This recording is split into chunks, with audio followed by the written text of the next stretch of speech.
Hello and welcome to this new episode of Josh's Car Corner, where I have been working hard at what I am calling Project E38. It is the project, one of the many projects I'm doing on the car this winter, to upgrade the computer from the factory computer to the more common and much better E38 computer. Now, if you watched my winter upgrades episode, you'll know that I was talking about getting the car ready to use this computer as opposed to this, which is the computer that all 05 and 06 GTOs come with. It's called the E40 computer. These ECUs are uncommon. They only used them in 3 or 4 different cars and only for 3 years. And what's even weirder is that they have different operating systems for an 05 and an 06 GTO. They actually shift some of the pins around and do some weird stuff. But this computer is not that different from the computer that comes in the 04 GTO, which is called the P59 computer, except that has the 2 really long and thin connectors on it that plug in. But all this computer really is a P59 computer with a TAC motor control module added. And TAC motor control stands for throttle actuation control. Basically, this enables drive-by-wire. So it's a P59 that has built-in drive-by-wire, because any other time you wanted to use drive-by-wire with a P59, there had to be a separate TAC module that was separate of the factory computer.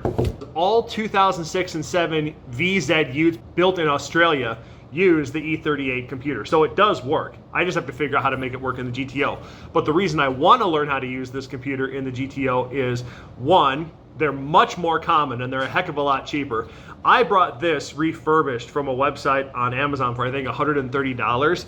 You would struggle to find one of these days for an 05 for under $300, and for an 06 it'd be more like $400. They're pretty hard to find.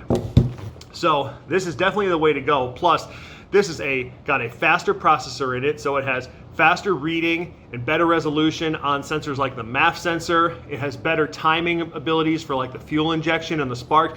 It has added sensor inputs that this one doesn't have. Particularly, it has pins for an oil temp sensor. It can handle displacement on demand, which not relevant for the GTO, but it might be for the crewman someday. And it can also handle variable valve timing. So that is something I definitely want to have in the crewman, because I want that engine, whatever's going to be in there, to be an efficient motor. So I've got a huge project I've been working on here, scribbling out notes and everything I've been taking as to what I've been doing on this notepad. And I'm just going to pull the camera away here so I can show you exactly what I've been working on. So what you're looking at on my table right here, this is an engine harness from a 2006 Holden VZ SS Thunder Ute from Australia. So it came with an L98, which is a 6-liter V8, not that dissimilar to the L76 that was available in the G8. The only difference is the L98 did not have displacement on demand, but otherwise, same motor. So what I've been doing is going through the wiring harness and figuring out what all the pins do to make sure there was nothing specific that Holden did to their wiring harnesses that would be different to an American harness that you would plug into an E38 computer. The other reason I need to figure out what all the pins do is if you look at the E40 computer right here, notice how it's got 3 different connection ports on it. This blue one right here actually goes to a harness that just stays with the car and connects to various points on the body, including the body control module. So what the E38 does is it eliminates that blue connector and kind of splits the pins that are needed between these 2 connectors. Most of them end up on this black connector right here. The silver one is primarily for engine stuff. Now over here, I have the harness out of my GTO. It's a little different because my car's a manual, and the only harness I was able to find was for an automatic. So there's a couple extra wires there that don't do anything, and I just have to isolate and figure out which ones they are.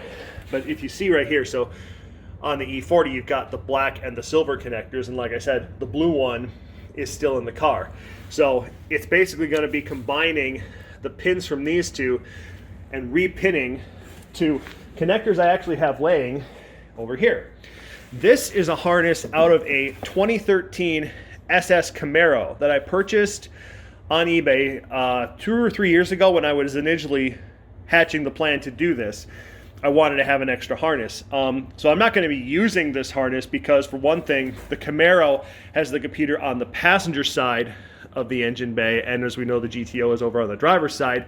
So none of the wiring is going to be the length. It's not going to go the right place. However, I have extra copies of every connector I could possibly need on this harness, including the main ones for the E38. So I'll be ripping those connectors off of this harness, and I'll repin my GTO harness eventually with the E38 connectors when I'm ready to begin testing the E38 computer in the GTO. Now, there have been a couple of oddities I have spotted with this Holden harness. For instance, this connector right here. If you look right here, this is the place on the bulkhead that the wiring harness goes through the firewall and then down along what we call the driver's side footwell to a connection point that's tucked in behind the kick panel in front of the door.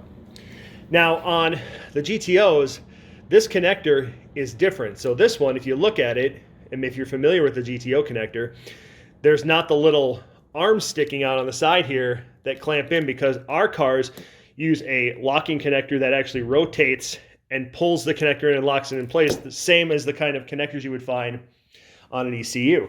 The other difference is this has only 20 pin slots on it, and the GTO, for reasons I can't understand, has 26 pin slots on it. But when I look at this harness, there are a heck of a lot more pins in use on this harness than there are on the GTO harness. If you look here, more pin slots, but fewer pins being utilized. And I'm trying to figure out what all these pins do right here. The second step is going to be getting the right operating system in this computer. See, Holden had their own custom operating system for running the E38 in the VZ platform. And it's a version of the operating system that can only be found in those Holdens, and it was only produced for 18 months. And it was always to run an L98 or an LS2, I believe, in HSV trim. And it was either the 4-speed automatic, the 4L65, or it was 6-speed manual. And I already have access to a copy of the operating system for an automatic, but the automatic tune has got 2 segments in it. It's got the master segment, which controls the engine and everything else, and then there's the transmission segment, which on a 6-speed manual car is not required. So I need to get my hands on that. Fortunately, somebody in Australia recently just gave me their VIN. So now I have a VIN, and my buddy Sean, who you will start seeing in future episodes as I work on this, has got access to a website where he should be able to, using that VIN, get his hands on a copy of the right operating system that we can then load into this, and then we're just going to change the VIN to my VIN. And then what we have to do is we have to try to security link this computer to the powertrain interface module in my car. And if we're able to successfully do that, then all I need is, for testing purposes, to go get a 5.3 out of a junkyard, a Gen 4. I'm looking at like a 2010 or a 2011 5.3. We'll throw it in the car, we'll plug everything in, and we'll just crank it and see if it'll run. And if it'll run, and there's no weirdness on the cluster, and it starts, and the fuel pump turns on, and there's no error messages, then I will know that it is possible to run GTOs on this, and then that opens up a world of possibilities for any of you out there who have a GTO and want to do upgrades.